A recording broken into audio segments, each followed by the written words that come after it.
परम महाशांति। सभी बच्चों को याद प्यार नमस्ते। सेवाधारी माँ का याद प्यार नमस्ते। मैं आज कुछ और बताना चाहती हूँ दुनिया परिवर्तन के बारे में। परिवर्तन कैसे होगा?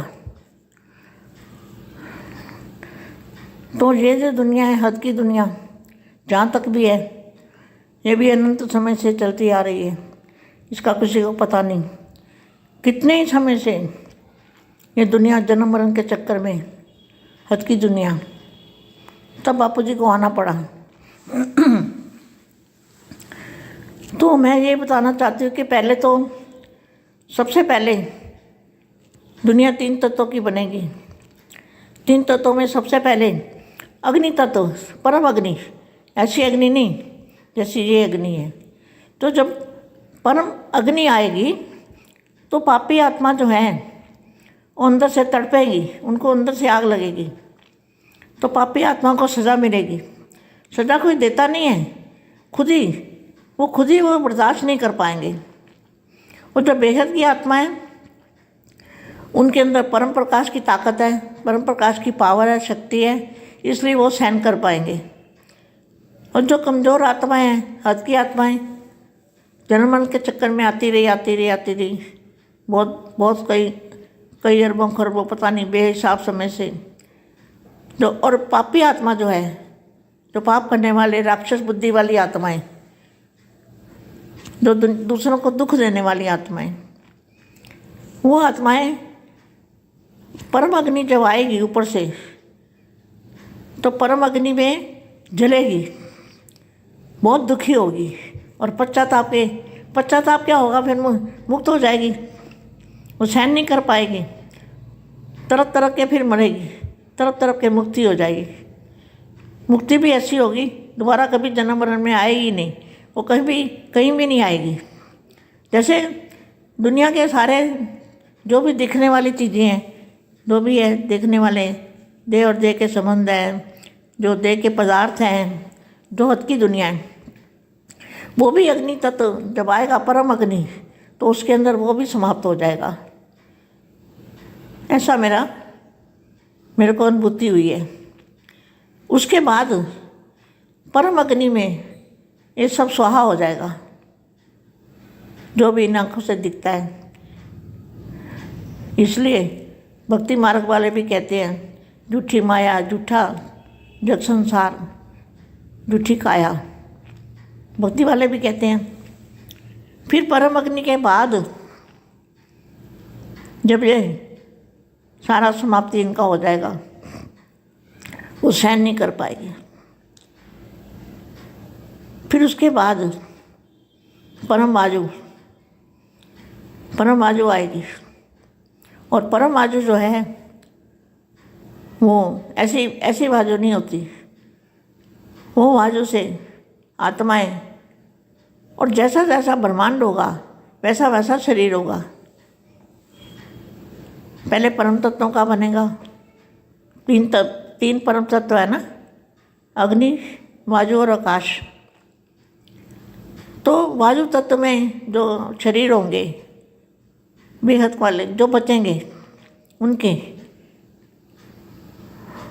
वो थोड़ा इधर उधर जा सकते हैं अपने संकल्पों से। और फिर आएगा, उसमें भी कुछ आत्माएं मुक्त हो जाएगी, क्योंकि वो भी सहन नहीं कर पाएगी, परम आकाश भी सहन नहीं कर पाएगी, और भी आत्माएं। उसके बाद फिर परम आकाश आएगा।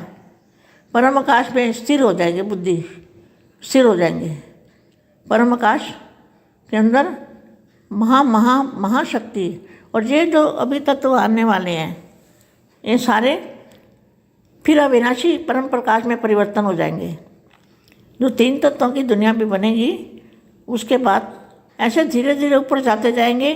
तो आत्माएं जो है, जो बचने वाली, जिनके अंदर ताकत है, वो परम प्रकाश में चली जाएगी। परम प्रकाश, महाप्रकाश, जिसको बेहद के बेहद का संसार कहते हैं। वहाँ ना सोच चलेगी, ना कुछ चलेगा, ना एक दूसरे के प्रति द्वेष भाव, सब खत्म। तो धीरे धीरे ऊपर जाते जाएंगे। तो आत्माएं मुक्ति भी होती जाएगी, नहीं सहन कर पाएगी। जो शक्तिशाली बेहद की आत्माएं हैं वो बेहद के प्रकाश में चली जाएगी। तो मैं ये बच्चों को बताना चाहती थी कि अपने आप को तैयार कैसे करना है। दादाजी की याद में रह के अपनी आत्मा की सफाई करनी है। बुद्धि रूपी जो हमारी जो आत्मा है, आत्मा वही हमारी तीसरी आँख है, उसको तीसरी आँख कहते हैं। जो तीसरी आँख से सब कुछ देख सकते हैं ऊपर जाके परम प्रकाश में। तो ऐसा प्रसाद जल्दी जल्दी प्रसाद करो और अपना जो विक्रम विनाश करो। विक्रम विनाश करने का रास्ता तो बता दिया है। विक्रम विनाश जो कर लेगा वो चला जाएगा ऊपर। अगर विक्रम विनाश नहीं किए, कई जन्मों के हिसाब किताब जुड़े हुए हैं देव और देव के संबंधों से, जो संबंध नहीं तोड़े, नष्ट माह की स्टेज नहीं बनी, तो फिर आप सोचो मैं क्या बताऊंगी। ज्ञान तो दे दिया है बापू जी ने भी। 3 से 4 हज़ार तक वीडियो इससे ज़्यादा ही बनाई होगी बापू जी ने। ज्ञान तो बापू जी ने दिया है। मैं तो आपको थोड़ा सा सार समझा रही हूँ। तो बापू जी ने ज्ञान दिया है उसका सार समझा रही हूँ। तो पहले बनेगी 3 तत्वों की दुनिया, जिसको सूक्ष्म वतन भी कहते हैं। सूक्ष्म आकाश तत्व आने से बुद्धि जो है ना वो सूक्ष्म बन जाएगी। सूक्ष्म बुद्धि, सूक्ष्म शरीर बनेगा। फिर बाद में फिर और ऊपर जाएंगे शक्तिशाली आत्माएं, वहाँ भी बच जाएगी। तो फिर परम प्रकाश में चली जाएगी। परम प्रकाश में जाएगी, फिर बेहद के परम प्रकाश में जाएगी। धीरे धीरे जो बापू जी पावर देते हैं ना, कहते हैं आपको 100% पावर देता हूँ, 50% पावर देता हूँ। बापू जी जिसको बच्चों को पावर देते हैं ना, जो कुछ करते हैं, देखो ये अभी तन मन धन, तन भी मन भी और धन भी जिन्होंने बाप के कार्य में लगाया है वही पुण्य आत्मा है। ये सोच लो, अपने मन के अंदर सोच लो कि हमने क्या किया है। एक वाणी में भी बोला हुआ है, बाप आया, हमने ना जाना पहचाना और फिर भी हमने कुछ नहीं किया। क्या?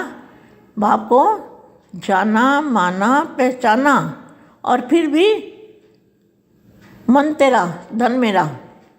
अगर धन भी लौकिक में लगाया तो ये भी पुण्य की जगह पाप बनता है और पाप इकट्ठा हो जाता है।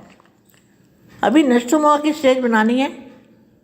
देव और देव के संबंधी जो करना करे, जैसे रहना रहे, उनका जो होना हो उससे कोई मतलब नहीं रखना है। देखो मैं बहुत कड़वा बोल रही हूँ सभी बच्चों को और सच बोल रही हूँ। ऐसा बनना है तब हमारे विक्रम विनाश होंगे। दादाजी की याद में 1 सेकंड में परम प्रकाश दादाजी से आएगा और हमारे कई जन्मों के जो भी पाप कर्म है सब भस्म हो जाएंगे और सब कुछ तेरा। क्या? मैं ये नहीं कहती कि सब कुछ दे दो, मगर ये अपने मन के अंदर सोचना है कि मुझे क्या करना चाहिए। ये मैं नहीं बताऊंगी आपको क्या करना है क्या नहीं करना, ये आप खुद सोचो। खुद बेहद के बच्चे समझदार हैं, समझदारों को क्या समझाना है। मैंने तो इशारा दिया, अब नहीं तो कब नहीं, अब नहीं तो कब नहीं। जो पावर बापू जी ने दी है, किसी को 100%, 200%, 50%, 25%, 20%, जो भी पावर बापू जी हमेशा देते रहते हैं। जो भी कोई अच्छा काम करता है, कोई धन की सेवा करता है, कोई मन की सेवा करता है, जो भी सेवा करते हैं, कोई हड्डी हड्डी सेवा भी करता है, तो सभी को बापू जी पावर देते रहते हैं। तो पावर का मतलब क्या है? पावर का मतलब है इतने % ऊपर जाएगा वो, उसको लिफ्ट की गिफ्ट मिलेगी। ये जो आपको वरदान देते हैं बापू जी, वरदान लुटा रहे हैं, इसलिए कहते हैं ना ये जो पढ़ाई है ना, विचित्र पढ़ाई, विचित्र बाप की विचित्र पढ़ाई और विचित्र प्राप्ति। अब जो प्राप्ति बेहद के बच्चों को वरदानों से मिल रही है, किसी को कोई इसका चित्र बना सकता है? नहीं बना सकता ना। तो इसलिए कहते हैं विचित्र बाप और विचित्र पढ़ाई और विचित्र प्राप्ति।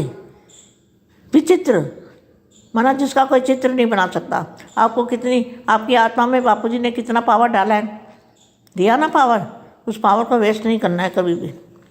उस पावर को बढ़ाना है और सेवा करनी है और सेवा करनी है। कौन सी सेवा करनी है? यही अभी तो वही सेवा रह गई है, ये यूट्यूब की सेवा। और तो कोई सेवा कौन करेगा? जो जिनको आना है वो तो यूट्यूब से सुन लेंगे ज्ञान, और जो आ रहे हैं आए हुए हैं, जिनके साथ जो आत्माएं जुड़ी हुई है वो तो जुड़ी हुई, उनके साथ कभी इक्का दुक्का जुड़ जाते हैं और भी तो निकल आते हैं। कोई बेघर का बच्चा होता है तो ज्ञान पकड़ के आ जाता है वो भी। तो आज तो मैं इतना ही समझा रही हूँ। परम शांति बेटा, खुश रहो बेटा, और बापू जी के वरदानों को संभाल के रखना, ये अंत में आपके काम आएंगे, आपको ऊपर जाने में सहायता मिलेगी। परम शांति मेरा बेटा, खुश रहो मेरे बेटे, मेरे लाडले बच्चे। लाडले वो हैं जो दादाजी का कहना मानते हैं। परम शांति बेटा।